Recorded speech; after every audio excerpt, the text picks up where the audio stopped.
Droogs, brothers, sisters, welcome to my review of A Clockwork Orange by Anthony Burgess, the 1962 novel that was later adapted for the screen by one Stanley Kubrick. Both book and film attract some controversy, and that is not entirely surprising, because the plot follows Alex, a 15-year-old gang member who mistakes himself for a 15-year-old gang leader. After a string of brutal crimes, including a number of unprovoked assaults and 3 rapes, 2 of which are of children, Alex is betrayed by his gang in the process of another crime and eventually arrested. He finds prison not to his liking and volunteers for a new scheme that will reprogram him, if you like, to feel physically sick at the mere idea of violence. It works like a charm and is a high-profile victory for the embattled government. However, life outside prison without the ability to defend himself proves to be pretty tough for a young man with so many enemies.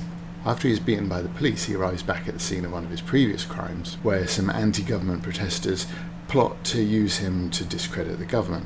Eventually, the rewiring of Alex's brain unravels and he slips back into his former ways.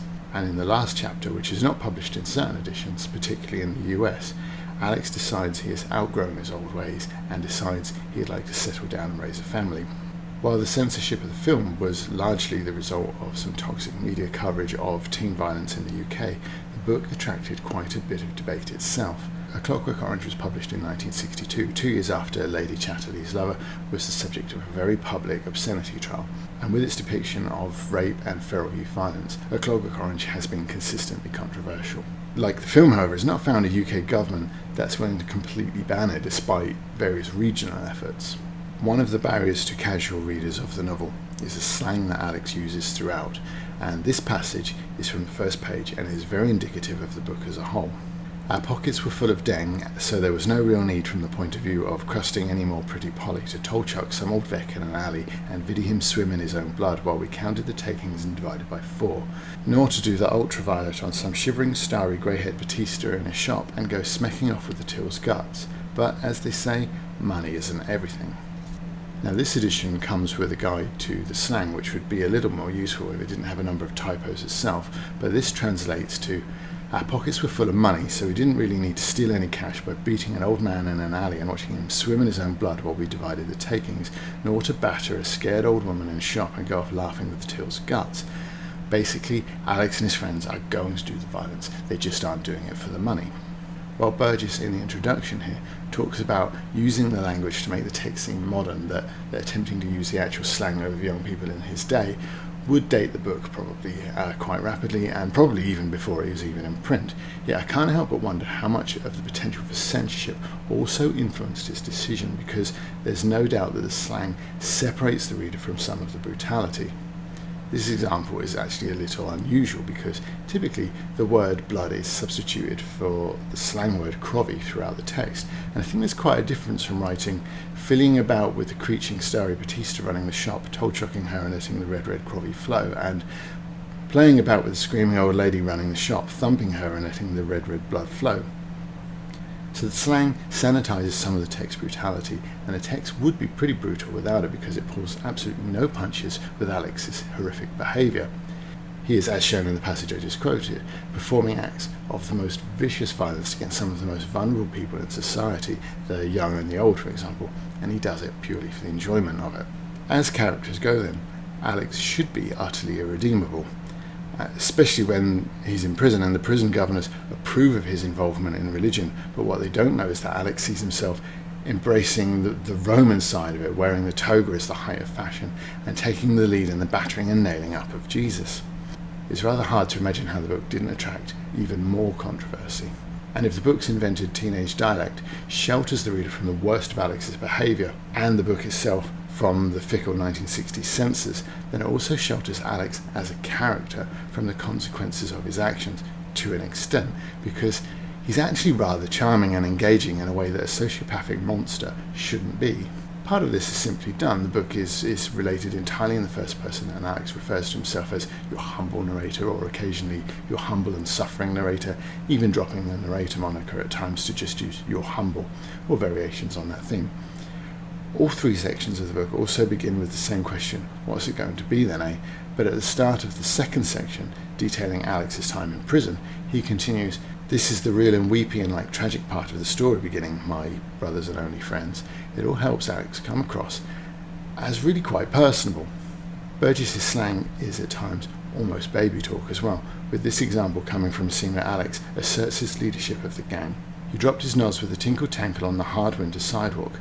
I just tickle-wickled his fingers with my Britva, but there he was looking at the Malenki dribble of Crobby that was reading out in the lamplight. And this other example takes it to even more extremes.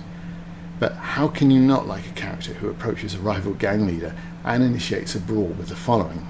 I said, smiling very wide and droogy, "Well, if it isn't that fat stinking billy goat, Billy Boy and poison, how art thou globby bottle of cheap stinking chip oil? Come and get one in the yarbles, if you have any yarbles, you eunuch jelly thou." Having established his lead as rather likeable in a way, Burgess begins a discussion on free will, with Alex reprogrammed by government officials to be so sensitive to violence that it causes him pain and nausea just to even think about it. He can't even hurt himself. So reduced to a shell of a man, or even less than that according to the program's opposition, it's not hard to feel empathy for Alex, even knowing that his true motives will always remain to return to his previous life of violent pursuits. Even at approaching 60 years old, this section, like DeLillo's White Noise that I reviewed last week, it feels nothing if not contemporary, even when presented in Alex's now familiar style. This learned Vex said all the usual veshes about no parental discipline, as he called it, and the shortage of real horror show teachers who would lambast bloody beggary out of their innocent poops and make them go boo-hoo-hoo for mercy. Alex will later muse that his own son, despite his advice and efforts, would likely do all the same things that he has.